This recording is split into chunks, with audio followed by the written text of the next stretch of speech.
CM ಜೊತೆ lorry ಮಾಲೀಕರ ಸಂಧಾನ ವಿಫಲವಾಗಿದೆ. ಇದರ ಪರಿಣಾಮವಾಗಿ ಲಾರಿ ಮುಷ್ಕರ ಮತ್ತೆ ಮುಂದುವರಿತಾ ಇದೆ. ಈ ಬಗ್ಗೆ ಮಾತಾಡೋದಕ್ಕೆ ಈಗ ನಮ್ಮ ಜೊತೆಲಿ ಷಣ್ಮುಖಪ್ಪ ಅವರು ಇದ್ದಾರೆ, ಮಾತಾಡ್ತೀನಿ.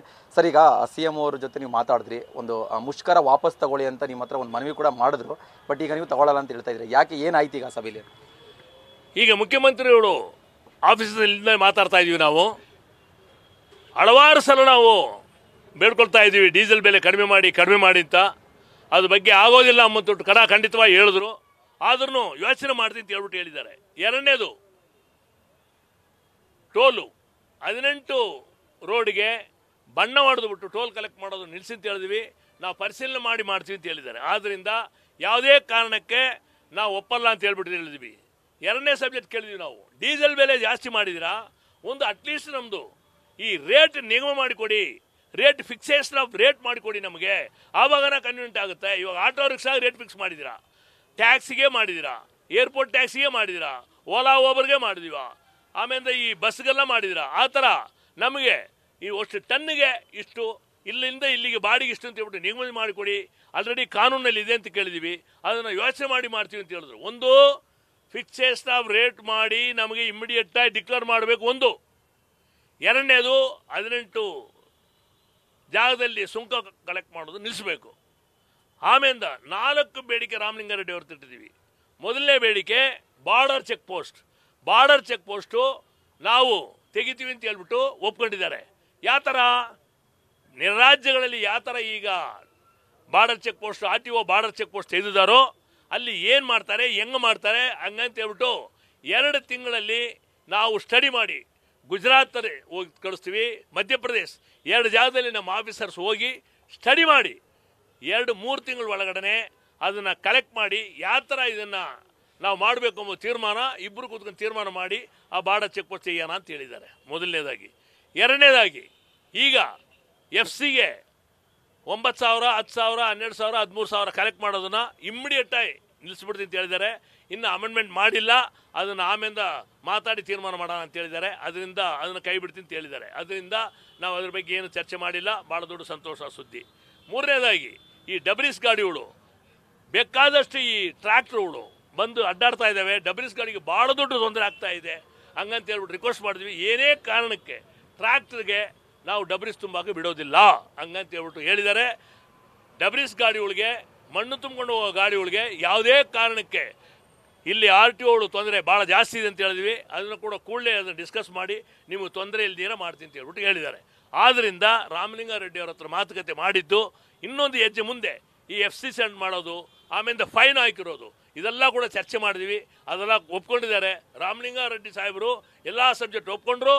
CM ಸಾಹೇಬರು 2 ಸಬ್ಜೆಕ್ಟ್, ಒಂದು ಡೀಸೆಲ್ ಬೆಲೆ, ಎರಡನೇದು ಟೋಲ್ ಸುಂಕ ಕಲೆಕ್ಟ್ ಮಾಡೋದು 18 ಜಾಗದಲ್ಲಿ ಒಪ್ಪಲ್ಲ ಅಂತ ಹೇಳಿದ್ದಾರೆ. ಅದರಿಂದ ಯಾವುದೇ ಕಾರಣಕ್ಕೆ ಅನಿರ್ದಿಷ್ಟ ಕಾಲ ಮುಷ್ಕರ ಕಂಟಿನ್ಯೂ ಆಗುತ್ತೆ.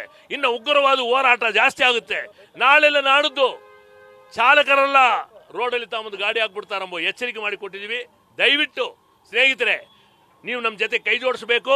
ಯಾವ ಥರ ಈ ಮುಷ್ಕರನ ಯಶಸ್ವಿ ಮಾಡಲಿಕ್ಕೆ ನಿಮ್ಮದು ಪಾತ್ರ ಇತ್ತು, ಅದೇ ಥರ ಇನ್ನು ಮುಂದೆ ನೀವು ಯಶಸ್ವಿ ಕೊಡಬೇಕು ಅಂತ ಹೇಳ್ಬಿಟ್ಟು ನಾನು ನಿಮ್ಮನ್ನು ಕಳಕಳಿ ಮಾಡ್ಕೊಳ್ತೀನಿ. ಲಾರಿ ಮಾಲೀಕರನ್ನ ಎಲ್ಲಿನೂ ಲಾ ಆ್ಯಂಡ್ ಆರ್ಡರ್ ಪ್ರಾಬ್ಲಮ್ ಬರ್ದಿರಾ, ಕಲ್ಲು ತೂರಾಟ ಇಲ್ದಿರಾ, ಯಾವುದೇ ತೊಂದರೆ ಯಾರಿಗೂ ಬರ್ದಿರ ನೋಡ್ಕೋಬೇಕು ಅಂತ ನಾನು ನಿಮ್ಮನ್ನು ಬೇಡ್ಕೊಳ್ತಾ ಇದ್ದೀನಿ. ಧನ್ಯವಾದಗಳು. ಜೈ ಹಿಂದ್. ಸರ್, ಈಗ ನಿಮ್ಮ ಜೊತೆಲಿರುವಂತಹ ಸಹ ಸಂಘಟನೆಗಳಾಗಲಿ ಅಥವಾ ಇನ್ನೂ ಕೆಲವರು ಮುಷ್ಕರಕ್ಕೆ ಬೆಂಬಲ ಕೊಡ್ತಾ ಇಲ್ಲ, ನಾವು ಲಾರಿಗಳನ್ನ ಓಡಿಸ್ತೀವಿ ಅಂತಾನೆ ಹೇಳ್ತಿದ್ದಾರೆ. ಅವ್ರದ್ದು ಸಪೋರ್ಟ್ ಇಲ್ಲ, ಏನಾಗುತ್ತೆ ಇದು ಅಂತ? ಅವ್ರದ್ದು ಲಾರಿಗಳೇ ಇಲ್ಲ ಮೊದಲು. ಎರಡನೇದು ಎಲ್ಲೇ ಅವರು ವ್ಯಾಪಾರ ಮಾಡ್ಕೊಂಡು ತಿರುಗೋರು, ಅವ್ರ ಬಗ್ಗೆ ನಾವು ಚರ್ಚೆ ಮಾಡೋಕೆ ರೆಡಿ ಇಲ್ಲ. ಅವ್ರ ಬಗ್ಗೆ ನಾವು ತಲೆಗೆ ಹಾಕೊಳ್ಳೋದೇ ಇಲ್ಲ ಬಿಡಿ. ಕಾರಣ ಏನಂತ ಹೇಳಿದ್ರೆ ಅವ್ರು ಎಷ್ಟಾದ್ರೂ ಇವಾಗ ಇವತ್ತು 80% ಲಾರಿ ನಿಂತೋಗ್ಬಿಡುತ್ತೆ.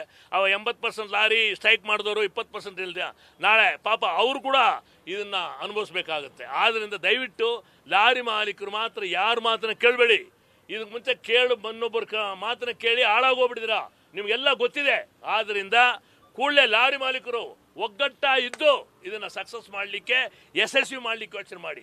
ಆದ್ದರಿಂದ ಮುಷ್ಕರ ಇನ್ನೂ ಸ್ಟ್ರಾಂಗ್ ಆಗುತ್ತೆ. ಯಾವುದೇ ಕಾರಣಕ್ಕೆ ಲಾರಿ ಮಾಲೀಕರು ಸರ್ಕಾರ ನಮ್ಮ ಬೇಡಿಕೆ ಈಡೇರೋ ತನಕ ನಾವು ಒಪ್ಕೊಳ್ಳೋದಿಲ್ಲ ಎಂಬ ತೀರ್ಮಾನ ತಗೊಂಡಾಗಿದೆ. ಧನ್ಯವಾದಗಳು. ಸರ್, ಈಗ ಲಾರಿಗಳೇನಾದರೂ ರಸ್ತೆಗೆ ಇಳಿದಿಲ್ಲ ಅಥವಾ ಟ್ರಾನ್ಸ್ಪೋರ್ಟ್ ಮಾಡಲಿಲ್ಲ ಅಂತ ಹೇಳಿದ್ರೆ ಒಂದಿಷ್ಟು ಅಗತ್ಯ ವಸ್ತುಗಳೆಲ್ಲ ಸ್ಟಾಕ್ ಆಗಿಬಿಡುತ್ತೆ.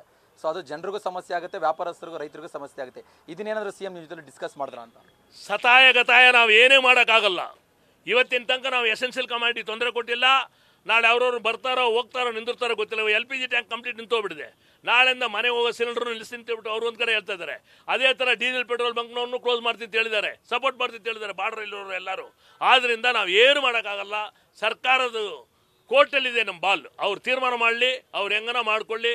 ಆದರೆ ಅನಿರ್ದಿಷ್ಟ ಕಾಲ ಮುಷ್ಕರ 1 ತಿಂಗಳಾದ್ರೂ ನಾವು ಗಾಡಿನ ಮೂವ್ ಮಾಡಲ್ಲ ಎಂಬ ತೀರ್ಮಾನ ತಗೊಂಡಾಗಿದೆ. ನಮ್ಮ ಪ್ರಾಣ ಹೋದ್ರೂ ಸರಿ, ನಮ್ಮೆಲ್ಲರನ್ನ ಜೈಲಿಗೆ ತಾನೇ ಹಾಕೋರು ಸರಿ, ನಾವು ಉಗ್ರವಾದ ಹೋರಾಟಕ್ಕೆ ಮುಂದೆ ಹೋಗ್ತಾ ಇದ್ದೀವಿ. ಮುಂದೆ ಹೆಜ್ಜೆ ಇಟ್ಟಾಗಿದೆ, ಹಿಂದೆ ಬರೋಲ್ಲ ಎಂಬ ತೀರ್ಮಾನ ತಗೊಳ್ತಾ ಇದ್ದೀವಿ.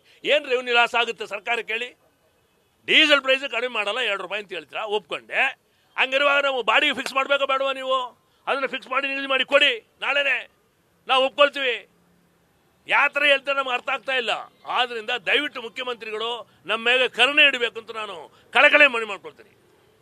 ಎಸ್, ಇದಿಷ್ಟು ಷಣ್ಮುಗಪ್ಪ ಅವರ ಒಂದು ಎಚ್ಚರಿಕೆ ಅಂತ ಹೇಳಿದ್ರೆ, CM ಮುಂದೆ ನಾವು ಸಾರಿಗೆ ಸಚಿವರ ಮುಂದೆ ಒಂದಿಷ್ಟು ಬೇಡಿಕೆಗಳನ್ನ ಇಟ್ಟಿದ್ವಿ. ಅದರಲ್ಲಿ ಕೆಲವು ಬೇಡಿಕೆಗಳಿಗೆ ಸ್ಪಂದನೆ ಸಿಕ್ಕಿದೆ. ಆದರೆ ಡೀಸೆಲ್ ರೇಟ್ ಕಡಿಮೆ ಮಾಡೋ ವಿಚಾರದಲ್ಲಿ ಅವ್ರು ಒಪ್ಕೊಂಡಿಲ್ಲ. ಜೊತೆಗೆ ನಿರ್ದಿಷ್ಟವಾದ ಒಂದು ರೇಟ್ ಫಿಕ್ಸ್ ಮಾಡೋ ವಿಚಾರದಲ್ಲೂ ಕೂಡ ಅವ್ರು ಒಪ್ಕೊಂಡಿಲ್ಲ. ಹಾಗಾಗಿ ನಾವು ಅನಿರ್ದಿಷ್ಟವಾದಿ ಒಂದು ಮುಷ್ಕರವನ್ನು ಮುಂದುವರಿಸ್ತೀವಿ. ಜೊತೆಗೆ ಒಂದು ಉಗ್ರವಾದ ಹೋರಾಟ ಕೂಡ ಇದಾಗುತ್ತೆ ಅಂತೇಳಿ ಎಚ್ಚರಿಕೆಯನ್ನು ಕೊಟ್ಟಿರುವಂಥದ್ದು.